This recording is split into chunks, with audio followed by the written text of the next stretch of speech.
How's it going, everyone? This is Fine Gaming Connoisseur, and welcome back to another game guide video of Let's Play Mortal Online 2. And today we're still playing on version 1.0.0.13. Alright, so today I just want to focus a little bit about the skills window. I think this is one of the most complex and daunting aspects of the game, especially for new players who have just stepped in and they see hundreds of skills, and it can be a little bit overwhelming. But I just want to focus on a few skills today because I want to keep this video short. So if you go to the action skills, there's 4 skills in particular that I want to just talk about, and so I'll just go through them in order. So under combat techniques, you have defensive stance and aggressive stance. Now, unless you are planning on being a pure fighter with no other side skills like taming or magic or range combat, then it's probably okay for you to focus on both defensive stance and aggressive stance. But if you're like me, I'm going to be taming, and I'm going to be using magic and also bows, and it's going to be a multi-faceted character. I would recommend that you just stick to either defensive stance or aggressive stance.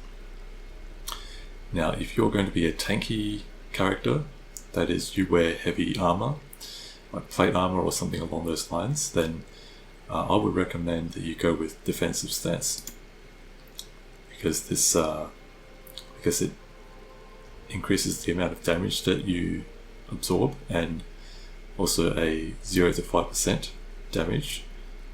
Oh, and you see that bird walking past. That's one of the birds from the jungle. Yeah, you see it walking past there. So if you're a tanky character, then you may like to go with defensive stance and then flag down aggressive stance. However, if you are a lightly armored character, like maybe a thief or a magic user, or someone who wears light armor and is not going to be playing a tank, then you may find that aggressive stance is more useful because it adds more damage. And the reason why I say if you're a tanky character, then you might want to focus on defensive stance is because if you're wearing plate armor and you've got all these skills that allow you to play a tank, then this will probably increase the amount of damage that you absorb, that you reduce from being dealt to you. Whereas if you're playing a DPS character, then you're probably going to be more concerned about the amount of damage that you do. But like I said, if you're going to be focusing purely on being a fighter, maybe a foot fighter or something like that, then it's probably, you may like to go with both. But if you're playing a multifaceted character, then I would recommend that you stick with one or the other, but not both. Okay, so moving on. Resting. So resting is a skill that allows you to increase the amount of health you regain when you rest, when you sit down. Now underneath that there is a active regeneration skill, which is a primary. And I think this basically does the same thing as resting, but it's just an additional skill that increases the amount of health that you regain.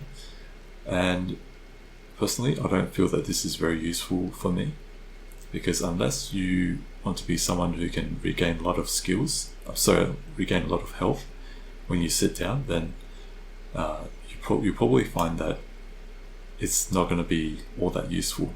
I mean, speaking for myself, I don't really want this skill to take up valuable primary skill points.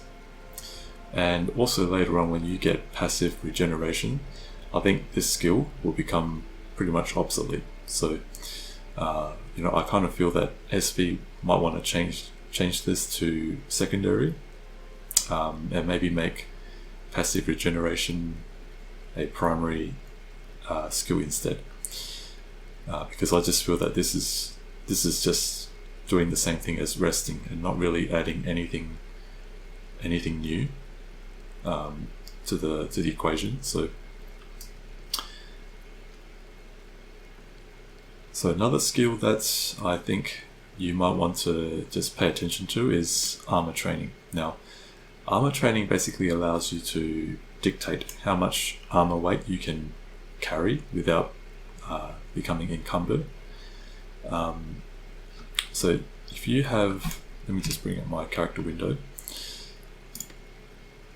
If you have armor weight that goes over your maximum amount, in my case 7.70 kilogram, then you'll get an icon on your nameplate that says that you are over encumbered and your movement speed will be slowed down. And so, depending on what kind of armor you plan on wearing, then I would suggest that you only have the amount that you need. So me personally, I'm wearing light armor, so I don't need a lot of armor training. And but if you're planning to wear heavy plate armor, then you probably want to max this out, and also you might want to go into heavy armor training as well. But if you're not planning to wear anything heavy, then just keep it at a certain amount, the amount that you need, without maxing it out, because if you max it out and you're only wearing light armor, then you're basically wasting primary skill points. Okay, and finally, with melee combat, there's a number of different weapon skills, and so my recommendation is that you stick with one particular weapon skill, unless you are planning to use multiple different kinds of weapons. Then I would recommend that you just stick with one and flag the others down, like what I've done.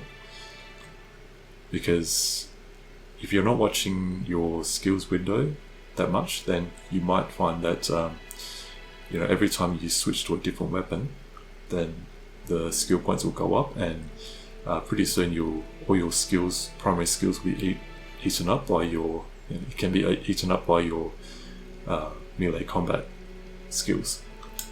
And so yeah, if, like, let's say in my case I'm using spears, then I would flag this up, but the rest I would flag down. And some people might feel that they want to keep swords even though they're using another different weapon skill, because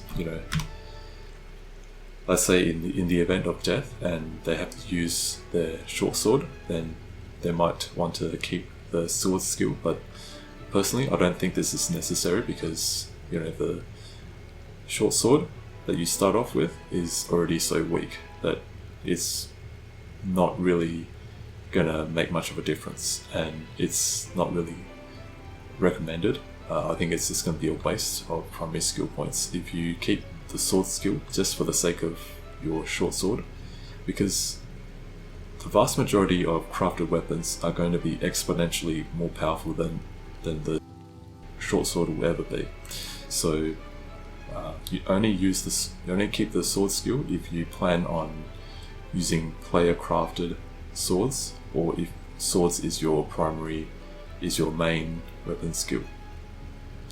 Okay, so just a few skills that I feel that new players and perhaps even existing veteran players might want to be aware of, is just the skills that I've just talked about, because some of these skills you can it might slip through your radar and you might not pay much attention to it, but eventually you'll find that your primary skill points are going down so low that you're having to go back and adjust everything, which is probably not, it can be a hassle. So that's why I say that it's probably a good idea for you to plan it out and flag down any skills that you don't want, so that you don't have to go back later on and have to deal with all these skills that you might not need or want.